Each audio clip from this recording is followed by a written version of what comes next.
The free-to-play is back, but not really.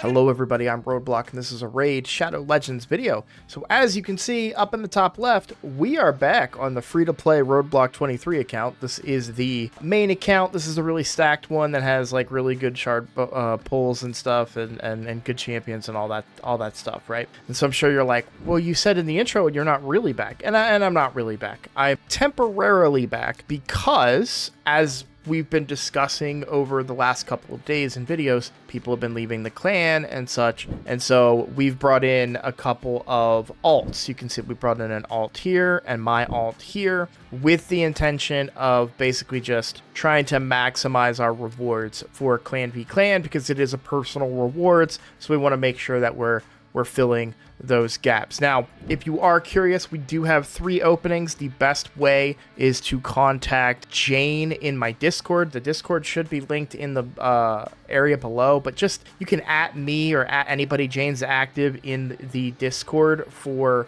the YouTube channel. They are our recruiter. Yeah, you can reach out to them and they can give you any information about if your account meets those requirements and whatnot. But I wanted to talk about that today. I wanted to talk about how important picking a clan really is to your account. I really wanted to emphasize that. I feel like I may have talked about this in a video, but I feel like I've also recorded this maybe as like a buffer video. So I don't know if I've ever really like released a video about this, talking about how important the clan you pick is, but it really is one of the bigger decisions that you can make in Raid Shadow Legends. So listen up, I just got a new promo link that you can use to follow along with me on my latest free-to-play adventure and get a free Elenaril as well as 3 more powerful epics as you level up. Here's how to do it. Log out of Plarium Play and uninstall. Click the link in the description and register with a brand new email. Launch Raid and complete the tutorial. Go to your inbox and claim your first champ. Don't miss out on your chance to get Elenaril right after signing up, as well as Fayne, Uugo, and Tagoar as you progress through Raid. Click on my link right now and let's crush this together. Why is picking a clan so important? Well, first of all, the most important reason is the clan shop. Now, right now, the rewards are not particularly that great, but you've already seen the results that can come from being in a clan like this. For example, with the other free-to-play, the one that had Supreme Galek, I was able to get these artifacts very early on, right? Even early accessories that are guaranteed 5 to 6 star accessories. Practically day 1, you could do something like that. Those are very, very powerful upgrades to an account that early to be able to allow you to do much harder content much faster. So it's a huge advantage to be in a really strong clan and be able to collect some of these rewards early. And then when the refresh happens in 6 minutes, which hopefully I'm still recording, we're going to go back and take a look at the other rewards that'll pop up in 6 minutes, and you can see how great they are. In fact, an easier way to do that is if I go to the item pool and you can kind of get a feel for what they are. So obviously you have the 2 champions, right? You have Yannicka and your Carl. I've already gotten them on both of the accounts, which is why you can see that they have been replaced by these other rewards that are probably subpar. I wouldn't really waste my clan gold on them. But slot 9, you've got an epic book, you've got a legendary book, you've got that 5 to 6 star gear we just saw, and even a 6 star reroll for legendaries with Chaos Orb. For slot 10, you have a chance to get a void shard. I always pick that up when it's available. Even a 4-star chicken can be pretty good. 5-star chicken in slot 11. Slot 12, you've got that 6-star guaranteed kill stroke, and I believe that's legendary or higher, judging by the banner around the outside, because like here, I think you can get rares, but here I think this is guaranteed legendary. I could be wrong about that. Don't quote me on it. I'm just theory crafting based on that. And then you have these other slots, 13, 14, 15, and 16, that actually give really reasonable rewards. Unfortunately, very few clans, if any, have access to these additional slots. As you can see, my clan certainly does not have access to those additional slots. So, you know, it's just one of those things that can be very advantageous when you pick a clan, but it goes further than that. Obviously, getting help from your clan is very good. So, you know, if you find a good community with an active Discord where they can give you advice and communicate, that's a big deal too. And I actually highly recommend Discord when it comes to Raid Shadow Legends. Let's do a little side chat here. One of the biggest issues that I have with Raid is the fact that this chat function is so rudimentary. And I say that for any of you that ever played Warcraft 2 online, but which is way far back, but even, Warcraft 3 online or StarCraft 1 online, you had a pretty in-depth chat functionality. You had friends lists, you had all this stuff, and yet, Raid kind of has just this. And this clears. Anytime they do a reset, this is blanked out. All of our chat history is gone. So imagine trying to have complex communications about strategies for Siege or clan versus clan or any of these things. So it's very common that Discord is a requirement for clans. If you find a clan and they do have a Discord, I do recommend that you take part in that. It's very often that we recruit people that don't want to be a part of our Discord for whatever reason. Maybe they have too many, or maybe they don't use Discord, but it is actually a very useful tool when you're trying to communicate, especially because you can send pictures, you can send pictures of your roster, all that stuff, right? That's another thing that's great about a good clan, is getting that help with your account and people, second opinions, different processes. A great example for me is actually over on the main account, which just finished Phantom Shogun's Grove, it finished using the energy that I currently had. And that was actually one of my Hydra teams. For the longest time, I was avoiding on Nightmare. I was avoiding using Ninja and Mikage. When I say avoiding, it's not like it was scary to me, but I was convinced that I was doing better with a different combination of champions. And I can't remember even who they were at this, but I saw somebody else's results with their Mikage Ninja who's about the same level of my account, and I was like, well, wait, if they're getting those numbers and we're about the same gear, amounts and champions and everything, all of that, am I doing something wrong? And so I took a look and I saw that they, had that better score, and so I tested it, and I ended up with about 100 million higher Ultra Nightmare team. And so just one of those situations, right?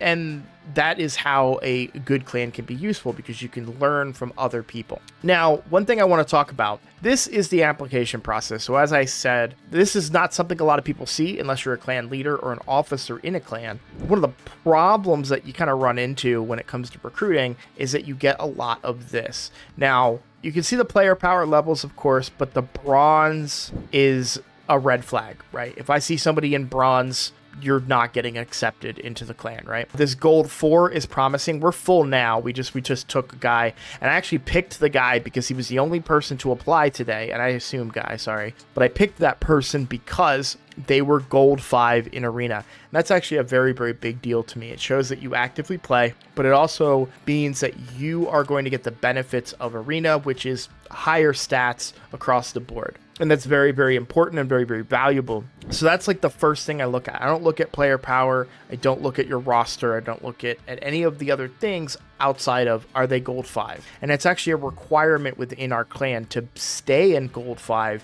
because some people will have a tendency to slip out, even going down so far as gold 1, and that is a huge percentage of damage in their Hydra scores, their Chimera scores, right? So it actually impacts us now, and even Siege teams are going to be weaker than your opponents who all have gold 5. So, but my point that I'm making here is that when you're going through the application process, you really want to try and find a clan that is really kind of at your level. So if you're bronze, you shouldn't be applying to an end game clan like the one that we have, because quite frankly, you're not going to enjoy your experience, because I'm going to be on you about, you need to hit gold 5 right now. How many points are you going to put up in Clan B Clan? We have requirements. Are you doing Ultra Nightmare Clan Boss? Are you contributing in Hydra? Are you contributing in Chimera? All these things, right? And so it does matter kind of what you're looking for when you apply.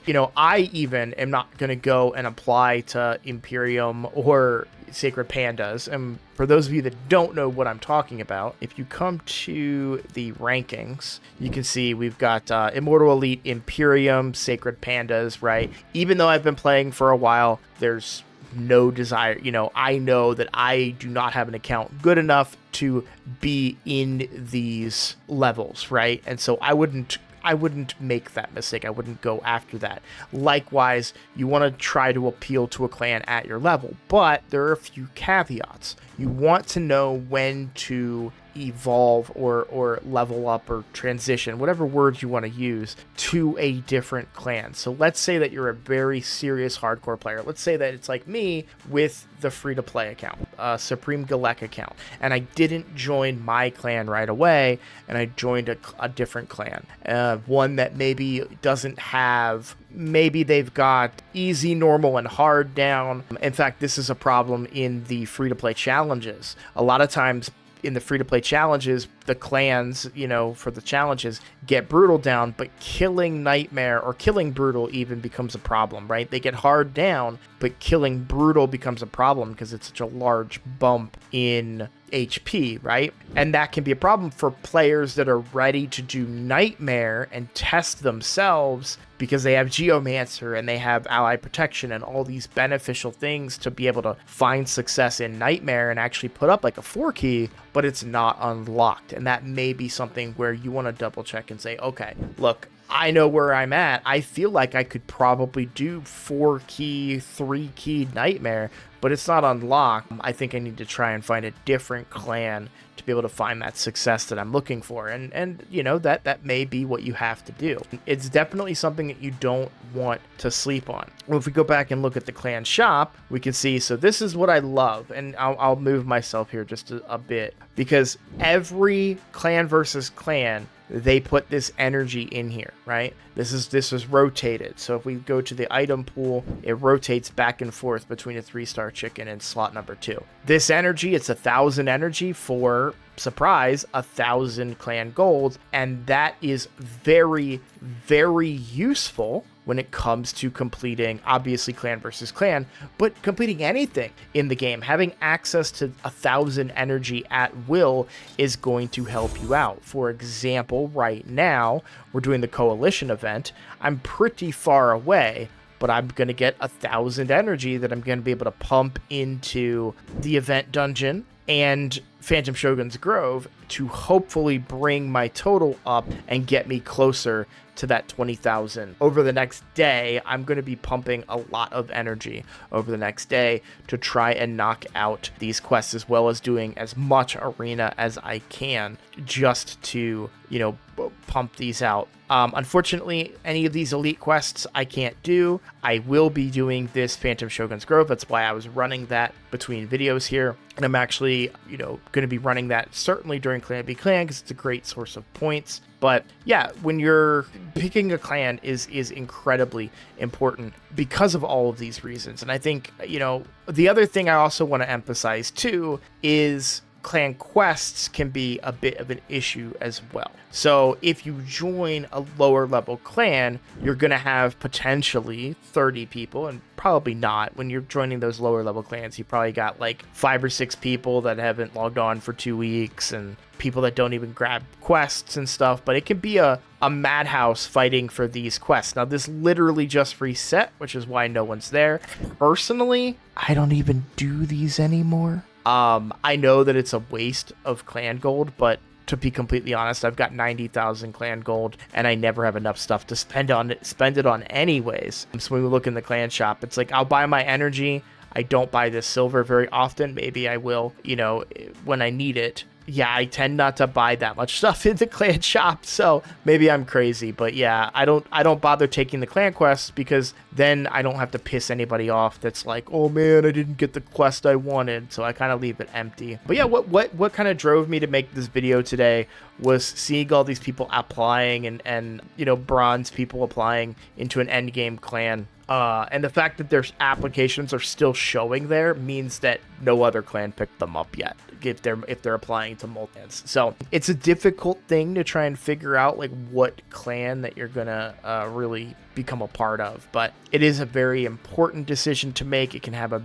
very big impact on your account progress, and I recommend taking the time to really consider that decision, but also taking the time to analyze and know when it's time to say, okay, I think I've gone as far as I can with this clan. It's time to upgrade. And As far as great tools to find clans, you can use Discord. Content creator Discords tend to have like a clan recruitment channel where clans can promote themselves and where players can promote themselves and say, hey, I'm looking for a clan. Also, Reddit has proven to be a pretty good source as well. I'm going to move myself back there. I've actually advised my recruiter to reach out on Reddit quite a few times and say, hey, we're recruiting. Just let me know if you're interested in joining. And so, but we do technically still have 3 spots available. And I wanted to give a shout out to that at the end here, just to let you guys know that, because I get this question asked all the time, you know, hey, I'm looking to join a clan. I'd like to join yours. Well,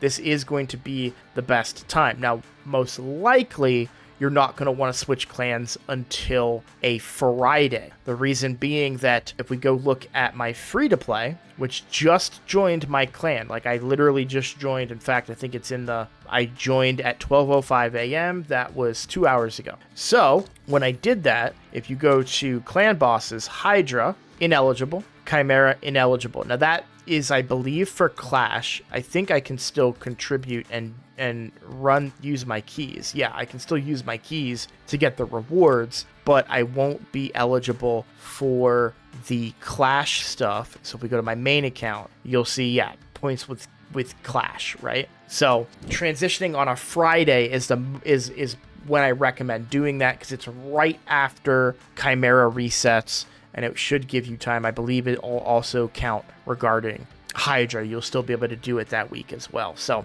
Friday is usually when you're going to want to recruit or want to join a clan or leave a clan. So just a little bit of advice there, general advice for a clan as well. But I think I've kind of touched on it. If you guys have any questions about clans, feel free to let me know. While a lot of content creators are in very good clans, they are not all clan leaders. While my clan is not those clans, I am a clan leader, and I do love to talk about it and answer some questions and give advice. One of the favorite videos I've ever made was my clan siege video, and I think maybe we're due for a follow-up on this. I kind of wanted to wait until the new siege content drops so I can, you know, elaborate on that. But let me know in the comments what you guys are looking for, because I'm trying to come up with like out of the box stuff. I don't just want to do news content and be like, oh, hey, guess what? There's a 2x and or sorry, not a 2x. There's a progressive chance for Clan v Clan tomorrow, and there's really good champions in it. It's like, you know, first of all, there's 7 videos already of that, so you're probably not going to watch mine. You know, the other thing is it's good content, it's necessary content, and I love the creators who put that content out there to keep me informed. But I feel like you're already getting it somewhere, so I don't really feel it's necessary for me to make. So this was a video that I've had an idea of making for a long time now, and I wanted to go ahead and put it out there today. So, like I said, let me know in the comments if you guys have any ideas of videos or content you would like to see, and I would be happy to go ahead and make a video for it. Either way, I just want to say thank you so much for watching this video, and if you are new here, please consider subscribing, as that is the best way to support my channel. And I look forward to seeing you all in the next video. Take care.